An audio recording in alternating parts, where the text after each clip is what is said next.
Welcome. You have entered the realm of 1111 Talk Radio. Your host is Simran. It's time to discover your own language with the universe. Empower yourself, broaden your mind, open your heart, and discover who you are. Now, here's your host, Simran. Welcome to another fascinating conversation on 1111 Talk Radio. I am happy to have you here and thrilled to share another wonderful author and their work with you. But before we do, I want to talk a little bit about Jupiter going into Pisces. Hopefully you are feeling that shift and feeling more of the heart opening and openness and the inspiration that is starting to come in. Hopefully you are also gaining some of the optimism that is in the air. Take advantage of this time, and particularly as we move into a super full moon next week, a flower moon. It is a wonderful opportunity to close out on some things and to open up into a new way of being, perhaps a new place that you want to live or move to, or a new career that you want to change to. And all of these things can be affected not just by what is going on externally in your world, but they can be affected or can affect what is going on inside of you. Today we are talking about chakra healing therapy. It is a wonderful in-depth guide for working with the chakras by Glen Park, and she draws on decades of experience as a chakra therapist to explain how they can be understood and are an embodied map of the psyche, with each one representing a different stage of development from infancy to childhood through adulthood. So I think you're going to find this quite fascinating.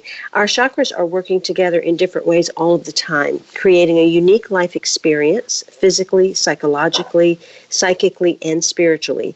The more we're able to appreciate and nourish our life-supporting inner animal, our happiness-seeking inner child, our identity-oriented young adult, our loving witness, our creative communicator and thinker, and the solar and lunar influences playing on each chakra, giving us the potential to access our divine beingness, the more we will flourish physically, psychologically, and spiritually. Each of those areas relate to one of your chakras. And this begins with the transition to the heart chakra consciousness and beyond. Culturally, developing our heart chakra consciousness is the next evolutionary stage in the journey of humanity. Slowly, we evolve, and slowly, not without blips and regressions, that evolution changes the world we live in. This is from Glen Park's book, Chakra Healing Therapy, Awakening Spiritual Energies and Heal Emotional Wounds. Glen Park has taught workshops in the Alexander Technique and chakra therapy for more than 30 years in Europe, the United States, Australia, and Japan. She has also presented at conferences for the Alexander Technique International and Society of Teachers of the Alexander Technique. She is the author of The Art of Changing and this new book, Chakra Healing Therapy. Welcome, Glen, to 1111 Talk Radio. Thank you. Thank you for inviting me. It's a pleasure to be here.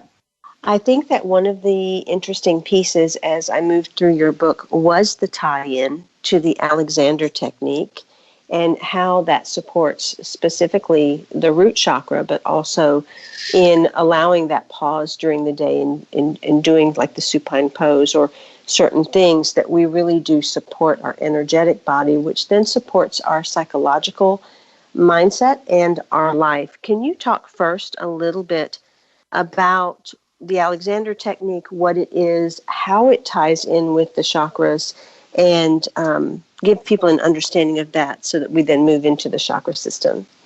Yes, of course.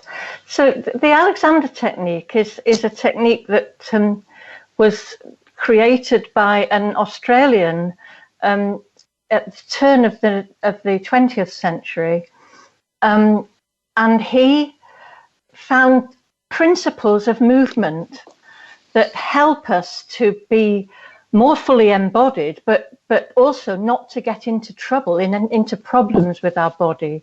So Alexander teach these principles of movement that,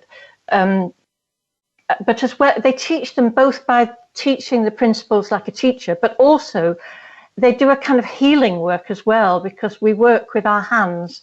We put our hands on the body and bring the musculature into balance in places where it's too tense or too collapsed. People come to us with problems like backache or neck ache, or they come to us because they want to improve the way they play the piano or play a musical instrument. A lot of actors learn the Alexander technique. It helps them in their movement and embodying character. Olympic athletes can work with the Alexander technique. There are 2 Olympic rowers that have worked with the Alexander technique. And actually, if you watch the rowing team that they're in, you can see the difference in the movements of the 2 rowers who have learnt these principles. That their backs are look much stronger. So we teach this very basic way of looking after our bodies so that we don't get into trouble with them, and ways of using our bodies in demanding ways. So that's the beginning of it. And you wanted me to say how that relates to the chakras, yeah? Yes. Yeah. So I trained in the Alexander technique many, many years ago, and was really enjoying teaching it. But I found that this healing aspect of the work sometimes caused people to cry, to have as the muscles released, the person would experience something quite moving. Sometimes they'd have an emotional memory of a trauma or something difficult that had happened that had made them tense up. And so I realized I had to work at more than this purely physical level. And that's when I started to bring the chakras into my work. I had already trained in the chakras, actually, because during my training as an Alexander teacher, I'd become very psychically open. I'd begun to see auras. I'd begun to pick up both negative and positive things from other people. And I'd been advised to train so that I could understand this psychic development that was going on in me. So I'd already learned how to read the chakras as a clairvoyant, as a psychic. And so I thought I need to bring this into my work, because this brings a psychological aspect into this work that I'm doing with the body. And that's how my work evolved. So I think that's the interesting piece of your work, because so often when individuals talk about the chakras, they strictly speak to them from an energetic place, or the relation of what it is to life. But to then tie in how that is affected or affects the mindset and our psychology, or how we have been shifted in our mindset or psychology because of that, brings a whole different way of weaving things together. Yes. And many people don't realize that we carry so much emotion in the body, and that things are going to be triggered as we open up ourselves and our muscles and different parts of ourselves, that we have this opportunity to have release. So talk a little bit about the psychological tie-in that is really the weaving thread. And yes, would you like me to give an example of I think that would be a great idea. Yes, I think that would be great. So I had a client who came to see me. He was a lovely man who had, in his lower back, the vertebrae had not developed properly. They were kind of very squashed together. And as a result of that, he was very short in stature. He was much shorter than an average male. Although he was broad-shouldered, you didn't get the feeling he would have been shorter if he'd not had this problem. And he came for Alexander lessons because he felt quite a lot of discomfort in his lower back from this problem with the vertebra. And I was working away he was lying on the table. I had one hand under his lumbar spine and one hand on top where these vertebrae were squashed. And he suddenly had a memory, and he said, "Oh goodness, I remember when I was a child, my grandfather took me to the playground and I went on the slide and fell off a very tall slide. And I was really shocked and upset. Now, his grandfather was an old-fashioned British man, and he said to this little boy, "Get up that slide and slide down it again and stop crying." And so instead of comforting this little boy, he was forced to go back up the slide, terrified, and slide down again. And he said, "I'm sure that's what caused this problem with my back." He was convinced that memory had arisen out of me working on it. So I said, well, let's work with your chakras then. So we started to look at his childhood and how he had had to repress his emotions as a child and be this stiff upper lip British person. And as we worked with that, the flow increased through the chakras, the energy system improved, and the vertebrae, the muscles around the vertebrae softened, and he was out. He could come out of discomfort. He was able to maintain a much more comfortable posture. So that's an example where I had to move from working at an Alexander technique level to working with the chakras. I could give different examples if you like. That's a wonderful example. I think some more would be beautiful, but I'd like for you to first talk a little bit about the tie-in between the age stages and the different chakras. Yes, sure. So, I mean, the wonderful thing about the chakras is that they're a whole-bodied way of understanding consciousness. And we live in a culture that assumes that consciousness just comes from the brain, and then it treats the body like a machine that doesn't have any consciousness. And although we know there are links between consciousness and the brain, it's just not good enough. It's not good enough scientifically anymore, because we now know that we've not just got a brain in our heads, but we've got a brain in the hearts and in the guts. And so we've got lots of neural cells in the heart, which is where the heart chakra is. And also the heart produces oxytocin, which is the love hormone, the bonding hormone. And then in the digestive system, we've got 500 million neural cells woven into our intestines. And the hormone, one of the main hormones the digestive system produces, is over 95% of our serotonin, which is our feel-good hormone. So if I now look at the chakras, you'll be able to see how the science and the chakras mix. The first chakra, the base chakra, is at the tip of the coccyx at the bottom, and this is our grounding chakra, and it's dominant when we're in the womb, a fetus in the womb, at birth, or in the first year or two of life. It's our instinctual consciousness focused on keeping us alive, and it continues as an instinctual animal, keeping us alive through the whole of our lives. So this is our inner animal. The Sanskrit word for this chakra is root support. It keeps us connected to the earth. It keeps us grounded. So that's our root chakra. And then as childhood, as the little baby turns into a toddler and an infant, the child chakra develops. That's the sacral chakra at the top of the sacrum. And the emphasis then is that child wants to be happy, wants to feel good, wants to feel loved, wants to feel they belong to the family, wants to explore this exciting world. That's the chakra where all that serotonin is being produced, that feel-good hormone.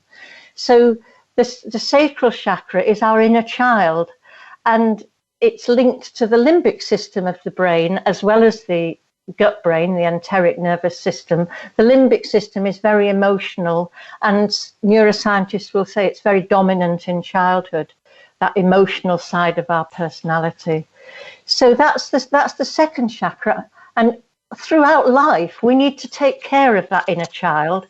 We need to allow times when we just allow ourselves to have good, pleasurable, simple experiences. It's very sensual, really interested. You know what young children are like. They want to touch, taste, smell, move.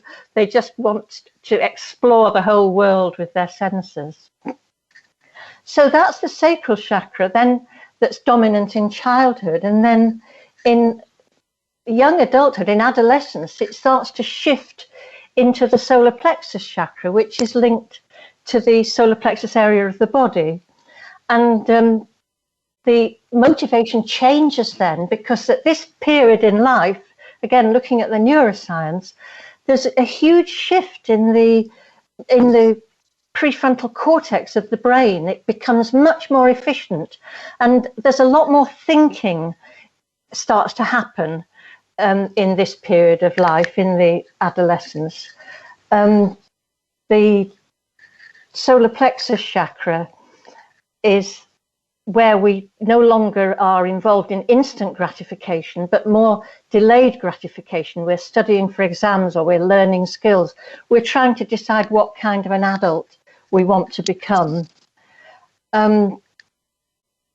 So that's the solar plexus chakra. I call that our inner young adult. And one of the things that happens, because thinking is so developed during the adolescent teenage years, this is where we develop our inner judges. And one of the things that can really go wrong with the solar plexus chakra is that we develop a very harsh inner critic and start to judge ourselves very harshly. It's where we want to be building confidence, we want to be building self-esteem. And sometimes we develop an inner, especially if we've had very critical parents, we'll develop an inner critic that's very harsh and judges us unkindly. So one of the ways I would work with this chakra is to build a strong inner champion to balance that inner critic. And similarly with the childhood chakra, there can be lots of woundedness. We don't all have supremely happy childhood. So the sacral chakra gets programmed during childhood, and we may have to learn to heal those wounds as we go through our lives. I'll have you pause right there, Glen, as we break for a commercial. The chakras were first described in ancient Hindu teachings, which go back as early as the 3rd millennium BCE, and they became a central part of the tantric spiritual traditions that developed from Hindu philosophy during the 2nd century. In Hindu theory, the chakras were generally linked with the practice of yoga, a system of physio-psycho-spiritual development designed to enable a person to move into higher states of consciousness. Yoga is a Sanskrit word meaning to yoke or to unite, and traditionally it is seen as the process of yoking the earthbound self to its divine nature, thus spiritualizing the whole self. It involves meditation and other spiritual practices, in addition to the postural exercises that are popular here in the West. This is from Glen Park's book, Chakra Healing Therapy, Awaken Spiritual Energies and Heal Emotional Wounds. In this system of chakra therapy, she integrates healing touch with guided chakra visualizations, offering practical exercises to nourish and balance each chakra so it can be integrated and in harmony with the entire chakra system. Glen explores how to work with the heart chakra for deep transformation and self-healing, including healing emotional wounds from childhood and enabling the psychic and spiritual levels of the throat and eye chakras to develop, with the potential of opening to the divine realm of the crown chakra. She shares case studies from her chakra healing therapy practice, and she shows how we gain a richer understanding of ourselves, both mentally and physically, by working with the chakras, opening ourselves to the potential for deep soul growth and transformation. You can find out more about Glen Park and her work, in addition to her other book, The Art of Changing, at her website, glenpark.uk. That's glenpark.uk. You can also find that link in the bio description for the guest. Once again, we are talking about the book Chakra Healing Therapy with Glen Park, and we'll be right back after these messages.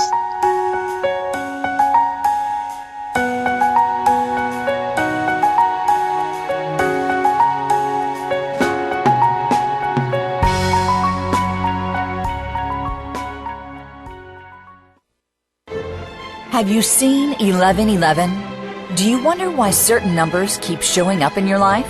11, 111, 22, 33, 444? People all over the world are seeing 1111 and learning the language of universal communication. Subscribe to 1111 Magazine today. www.1111mag.com. 1111 Magazine is a bi-monthly print publication that offers a rich, multi-sensory experience. As you engage with experts and topics of consciousness, become enlightened, empowered, and energized, so you live a passionate and authentic life of conscious choices. 1111 Magazine, a daily staple for lifting the mindset, discovering the heart, and stepping into conscious living. 1111 Magazine. Order now at www.1111mag.com. 1111mag.com. Do you want more? More joy, more abundance, more power and presence? How would it feel to have more loving relationships, more empowered community, greater fulfillment, and life purpose? The 1111 Mastermind community inspires, empowers, guides, and supports transformation. Shift your mind, expand your heart, deepen insights, let go and chart a new course, dream a new dream. The 1111 Mastermind community is an online portal for personal transformation and soulful expansion. Go to courses.1111mag.com. That's courses.1111mag.com. Change begins with you. Let it be simple, convenient, and transformative. The time is now. Step through the 1111 gateway. Courses.1111mag.com. Live up to your fullest potential. This is the Voice America Empowerment Channel.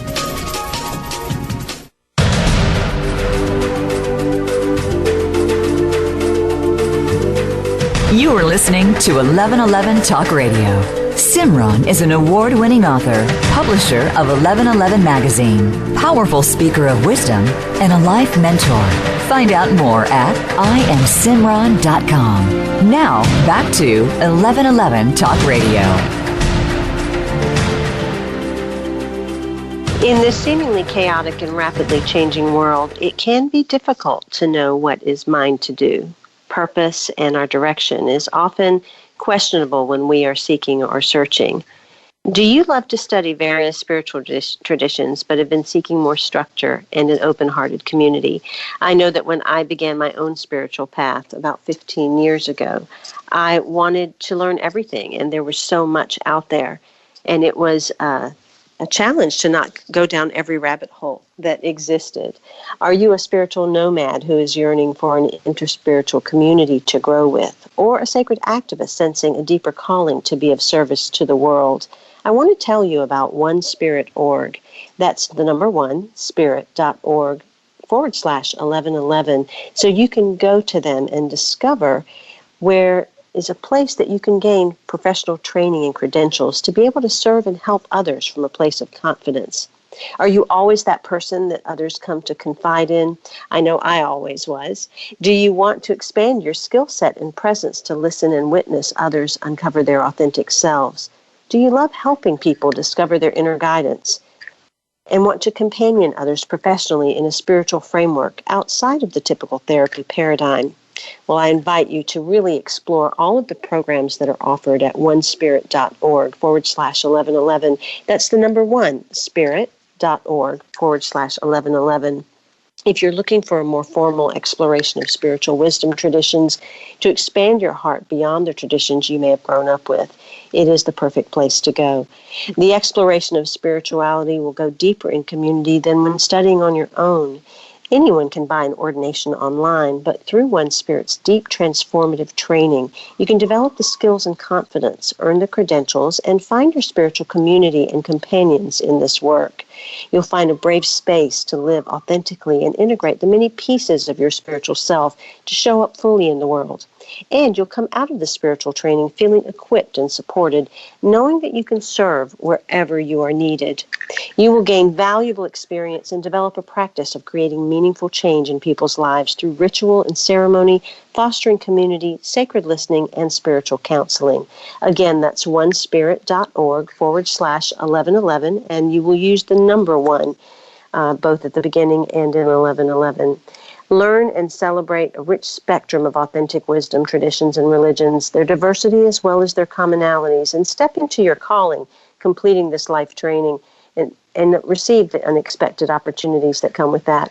You can become credentialed by leading interspiritual, interfaith institution with nearly 20 years of experience in ordaining and training ministers, counselors, and activists. So get ready and welcome to a thriving community that shares your vision for a better world. To learn more about One Spirit and its professional training programs, go to onespirit.org. That's the number one, spirit.org/1111. I'd like to also tell you about another one of our sponsors. If you are looking to increase your happiness, or if there is something preventing you from achieving your goals, I want to tell you about BetterHelp. That's BetterHelp, H-E-L-P. They will assess your needs and match you with your own licensed professional therapist. You can get 10% off your first month at betterhelp.com/11 and spell out the word 11.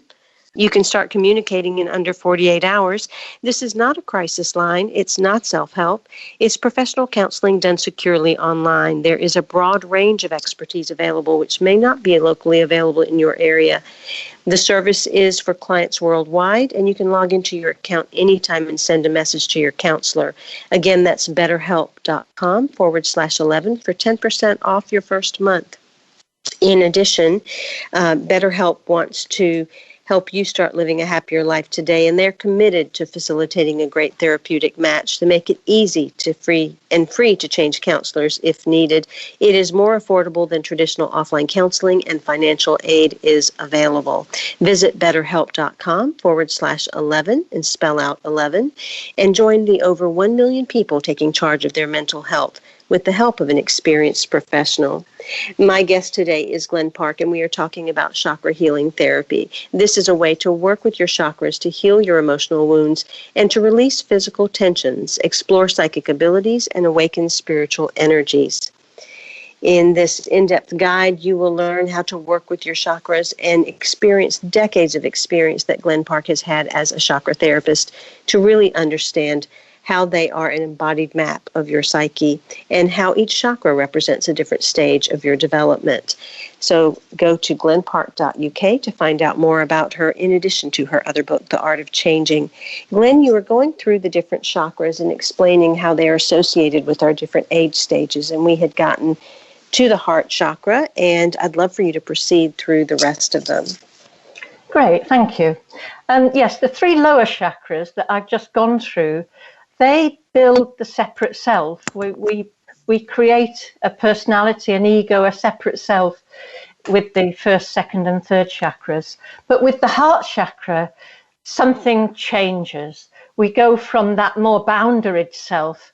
The boundaries start to soften. With the heart chakra, it's where we experience much deeper feelings of unconditional love, acceptance, appreciation of beauty, of nature, of life. It's where our consciousness really expands, and this is actually measurable. The HeartMath Institute measures the electromagnetic field of people, and if somebody starts to feel feelings of appreciation, of gratitude, of love, the electromagnetic field around our hearts, which spreads about 3 feet plus from the body, expands. And it is where we start to move into a more spiritual side of ourselves. So the heart chakra is our inner healer, because as we contact these feelings of love and appreciation, we can actually look at our lower chakras and at the wounds that we've experienced as baby, child, young adult, and through loving witnessing and compassion, healing can begin. And as we heal, that has a massive effect on the whole energy system. It all expands, and there's a lot more energy comes into the body. There are 2 energy flows in the body, one coming from the earth through the feet chakras up into the legs, and through the base chakra up through the chakras to the crown, and the other is from above us down through the crown chakra. I call this the spiritual energy, pouring down through the crown chakra, through the body, into the feet and legs, and into the earth. So at an energy level, we connect heaven and earth with our bodies, with these two energy flows flowing through us. And when the heart expands, it opens up to the creative, inspirational energy. There's a lot more of that starts to flow through our system. So this is our inner compassionate witness and healer. And it has a huge effect on how the rest of our life evolves if we can open and, well, it is open, but get that heart chakra flowing more strongly. In fact, I feel we're at a stage in the development of human consciousness where if we're going to solve all the problems of the environment, of pandemics, of all the major problems of war that we're experiencing around the world, we have to move from that solar plexus consciousness of a very separate self that's concerned about oneself and how one is, to the heart chakra, which is a more global consciousness. It knows that it's part of everything. It's not a separate self. It's connected to nature. It's connected to other human beings. So it's a terribly important chakra, the heart chakra, for the stage of evolution that we are in as a human race. Glen, I want to stop you for a second and ask you a question. With everything that we've gone through in the last 15 to 18 months, I would imagine that created a lot of destabilization for individuals, which would mean that the chakras would likely end up imbalanced. Or do you think that the opposite happened because we had to be with ourselves and many people were staying home, that it caused an opportunity for the chakras to somewhat move back into a natural rhythm because people were with themselves more? Talk about how you view the pandemic and how that's affected us. Mean, I think at an individual basis, it can work either way. I think for some people, they would withdraw into a very separate self, and the social distancing is like a statement of the separate self, isn't it?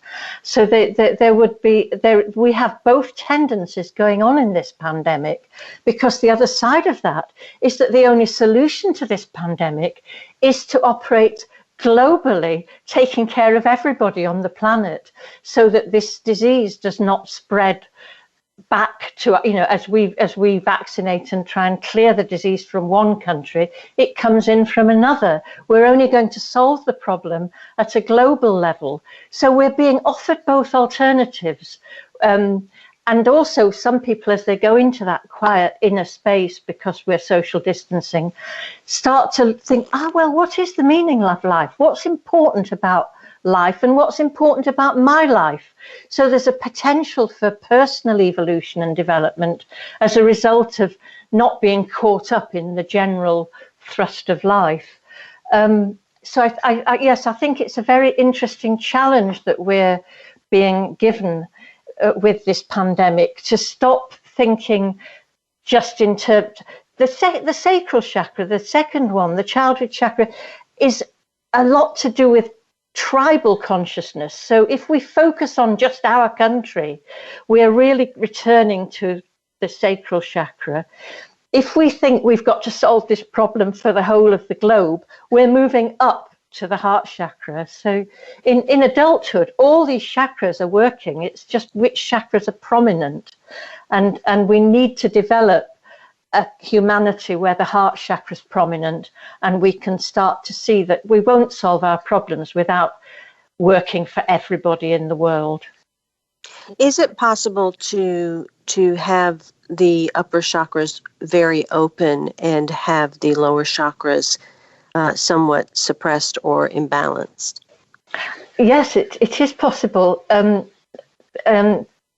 It can lead to psychosis, actually, because it's very difficult to separate reality from what's happening in one's imagination and mind. When I work with the chakras, I always start at the grounding of the base chakra, because we have to embrace that part of ourselves. I did have a client who I worked with, who he was a very nice man. He was a spiritual healer, and when I started to work with him, the first thing that happened was that I said, I'm sorry, but I can't put my hands on you. There's something saying don't touch this person. And he said, you're picking up the abuse I experienced as a child. And when he said that, we were both able to move forwards, and I was able to work with him. And he had developed his upper chakras as best he could by denying and ignoring the lower chakras. And I found that while he had got a lot of energy around the upper part of his body, there was a lack of energy in the lower part of his body. It then transpired in the course of working with him that he was gay, and he was not able to own that. And I saw this man a year later, and he had come to terms with, he was very pleased at working from the earth upwards to the crown, because he'd always worked just the one way. And as he managed to really embody those lower chakras and heal them, he was now in a very happy gay relationship with another man. And so it does make a huge difference that we take care of all our chakras, and we don't deny and push away our woundedness of the lower chakras. Another part of that's unique in your book that I have not seen in other chakra books is you bring in the correlation of the masculine and feminine as part of this pathway. Talk a little bit about that and balancing it, because there's so much conversation about divine masculine, divine feminine, finding the balance between them, becoming healthy. How can we do that with the chakra system? Well, as well as the chakras, which are located at the center of the spine with a column of energy that runs between them, which is called sushumna, there is also a left and right channel of energy in the body. The channel on the right side of the body is the solar channel, and the channel on the left side of the body is the lunar channel. And the solar channel is our individual separate self. It's where we develop our very separate identity. And the left channel, the lunar channel, is where we develop our relational, our empathic identity, our connected identity. And these channels were, the solar channel was traditionally called the masculine channel, and the lunar channel was traditionally the feminine channel. But in the chakra system, we all have both channels, and it's important that we bring them into balance through that central channel. When we talk about work-life balance, we're usually talking about balancing the left and right channels. If I can actually go quickly through, if you think of at the base chakra, they're united, and then they start to divide. In the sacral chakra, there's the transactional and analysis system of understanding our psyches. They would say that in childhood, you'll either be a rebellious child or an over-adapted child. So you'll either be the naughty child or the too good child. And the rebellious child would be the solar channel, where you're out there, you're individual, you're expressing yourself strongly. And the over-adapted is relational. I want to be a good daughter, I want to be a good son, connected. And then going to the solar plexus chakra, you get this aspirational achievement consciousness in the solar plexus solar channel, and yet a more relational, somebody who might want to grow up to be a nurse or a teacher or in some way helping other people. That would be the lunar, traditionally feminine channel. And so we have to bring those into balance. Even in the heart chakra, the solar aspect of the heart chakra would be the potential for equanimity. So whatever happens, you accept it. You don't judge good or bad. It's all part of the guests that come to the door, as Rumi the poet Rumi said, welcome every guest, whether it's a nice one or a nasty one. And yet the lunar side of the heart chakra is compassion, where you feel deeply the pain and sadness of other people, of problems. And these two need to be in balance in the heart chakra. Same with the throat chakra, which is our creative communicator. To be a good communicator, you have to be able to speak clearly in the solar channel and listen clearly in the lunar feminine channel. And with the eye chakra, there's been a massive amount of work done. There's a wonderful book by Ian McGilchrist about the left and right hemispheres of the brain. And it's the same pattern. It's called The Master and His Emissaries, this. And he argues that we actually should have the lunar channel, the right brain, in control, and the left brain as the servant or the emissary, because the lunar channel sees the big picture. It sees the connected picture. It takes into account emotions, intuitions. The left brain, the solar channel, tends to which controls the right side of the body, by the way, and the left brain controls the left side, so it fits with the channels. I'm going to have you pause right there, Glenn, so we can stop for a break. While the Alexander technique specializes in addressing our physical bad habits, chakra healing therapy addresses our psychological bad habits, and working with the two together brings a more holistic approach to self-awareness and change than either technique could achieve on its own. I'd love for you to find out more about Glen Park by going to glenpark.uk. You can find out about her book, The Art of Changing, as well as the one we're discussing today, Chakra Healing Therapy. We'll be right back after these messages.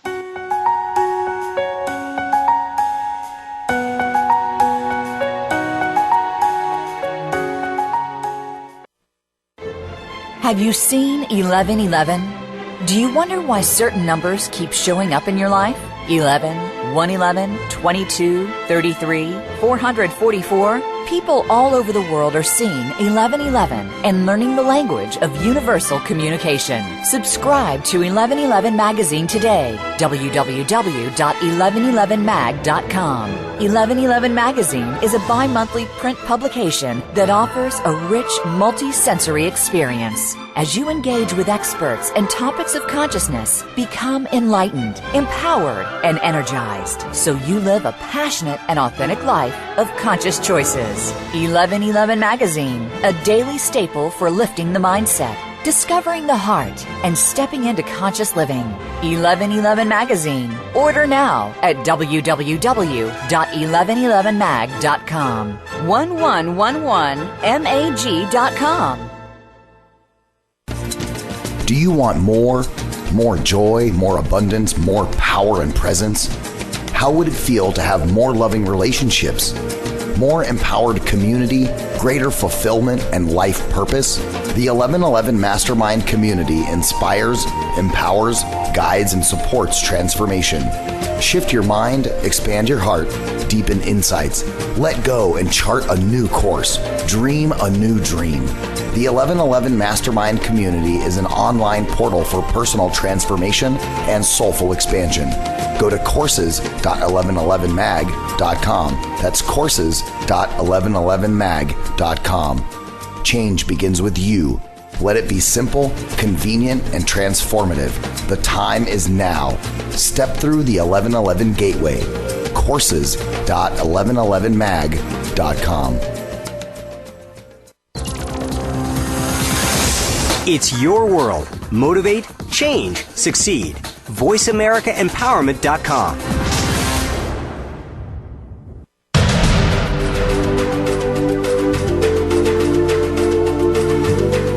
You are listening to 1111 Talk Radio. Simran is an award-winning author, publisher of 1111 Magazine, powerful speaker of wisdom, and a life mentor. Find out more at IamSimran.com. Now, back to 1111 Talk Radio. Glen Park has taught workshops in the Alexander Technique and Chakra Therapy for more than 30 years in Europe, the United States, Australia, and Japan. She has also presented at numerous conferences, and she is the author of The Art of Changing as well as chakra healing therapy. You can find out more about her and her work at glenpark.uk. If the majority of individuals in a community have a particular chakra that is very prominent at the psychological level, then the qualities of that chakra will probably be expressed through the culture of that community.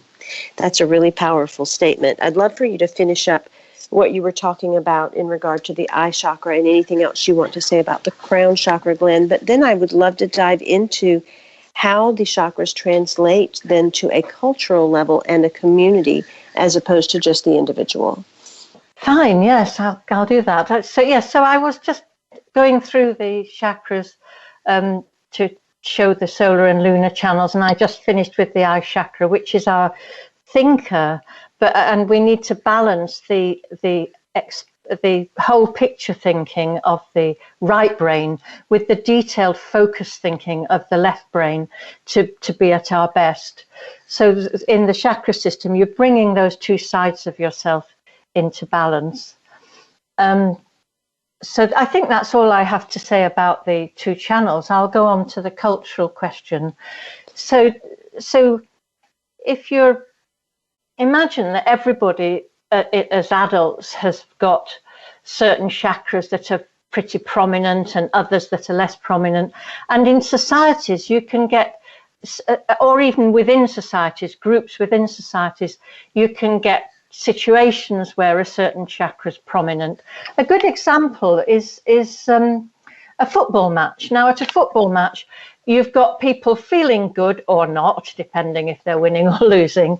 But there is a very strong tribal consciousness in a football match. And tribal consciousness comes from our sacral chakra, our inner child, where we learn that we belong to this family, and then we learn we belong to this school and then this nation. And so we're identified tribally in that period of our lives. And that's why football is such pleasure, because people get in touch with their inner child when it's going well. And even when it's not, at least they're with their fellow fans and experiencing something shared and tribal. So that's an example of the sacral chakra being dominant in those situations. There are spiritual communities that tend to be focused on the heart chakra. The heart chakra opens us up to the spiritual level. At a higher level, there's the crown chakra, where we become awakened and completely non-dual consciousness. But so few people arrive at that the way to get there is through the heart chakra. And then you get artistic communities where there are painters or sculptors, or you get performance-oriented communities, and they would be throat chakra communities. And with the eye chakra, one of the strongest communities there would be a university or even a school. You know, that the lecturers and university people would tend to have very strong eye chakras. So that would be a prominent chakra in a university, for example. So this gives you an idea of some of the different ways that we form cultural groups with prominent chakras.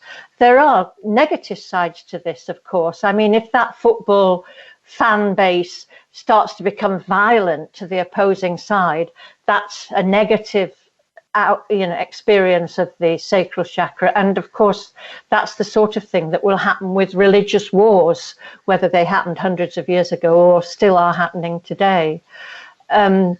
It's identification with your authority figures, because the child needs authority figures, and the authority figures will be the religious leaders.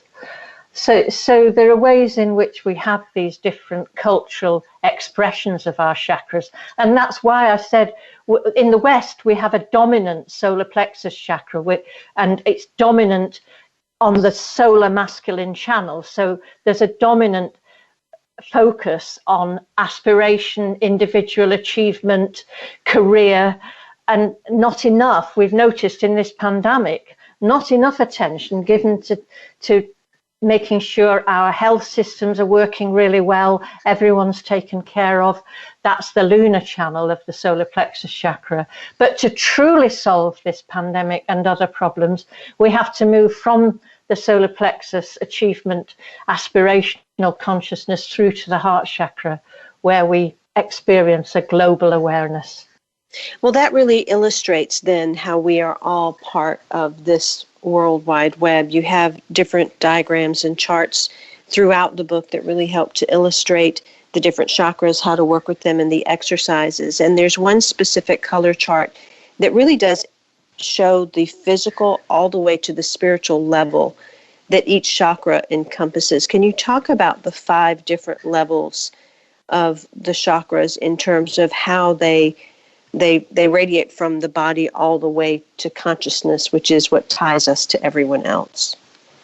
I'm sorry, I'm struggling to know which one you mean. Location, stage of life, psychological and psychic and spiritual levels. The levels. I see. I've got you. Yeah. So every chakra has got. It's in our subtle body.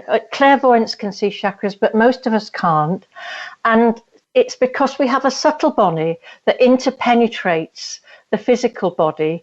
And that subtle body is our consciousness.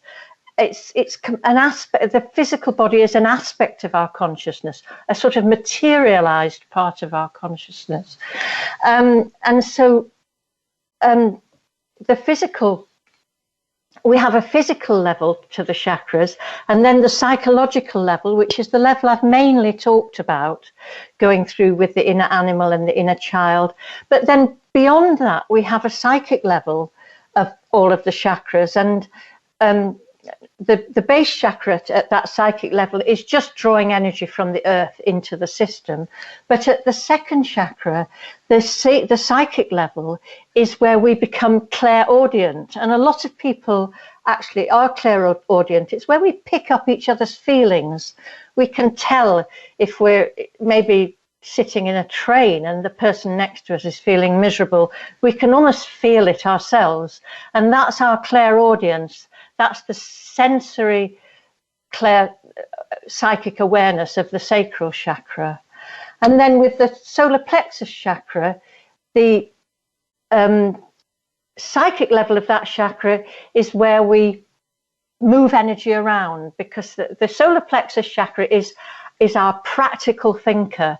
It's where we write the jobs list for the day, or it's where we think, right, I've done enough hard work, I'm going to have some fun now, I'm going to look after my inner child, or I'm going to paint a picture, or I'm going to read a book.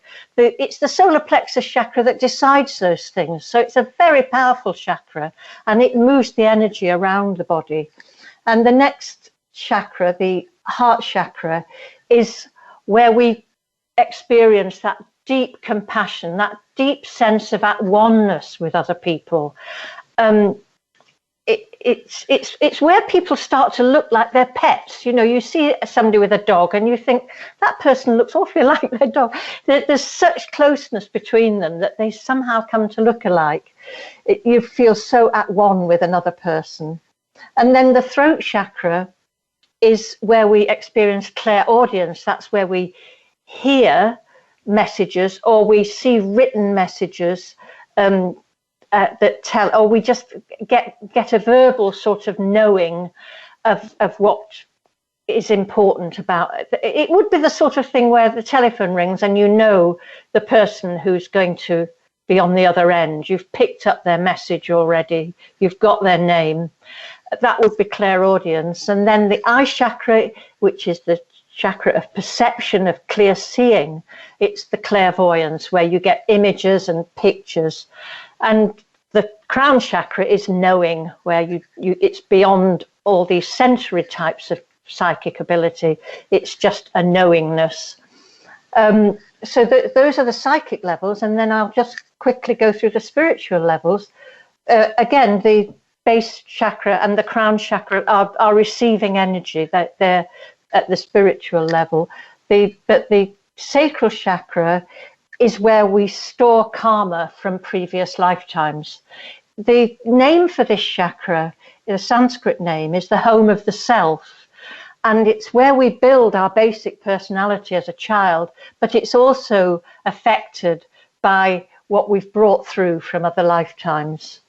and so it's the home of our karma and our personality.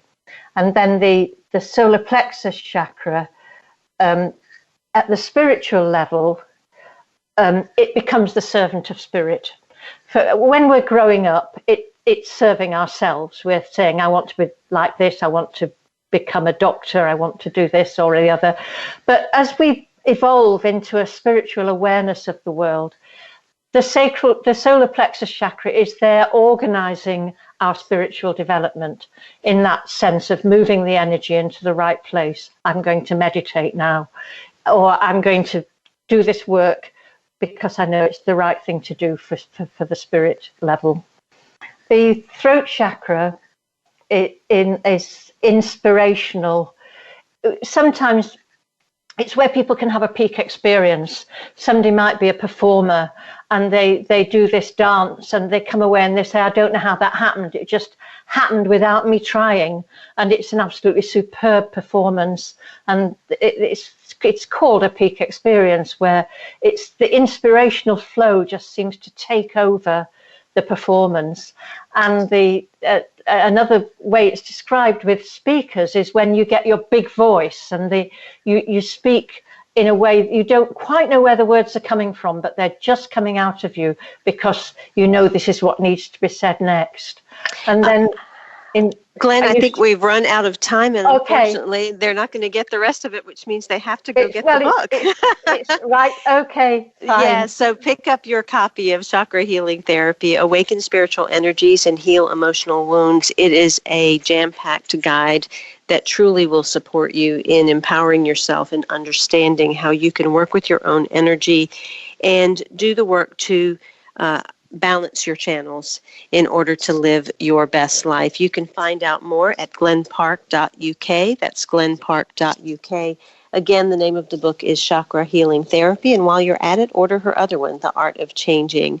Thank you, Glenn, for being on 1111 Talk Radio. Until next week, I am Simran, in love, of love, with love, and as love. Be well.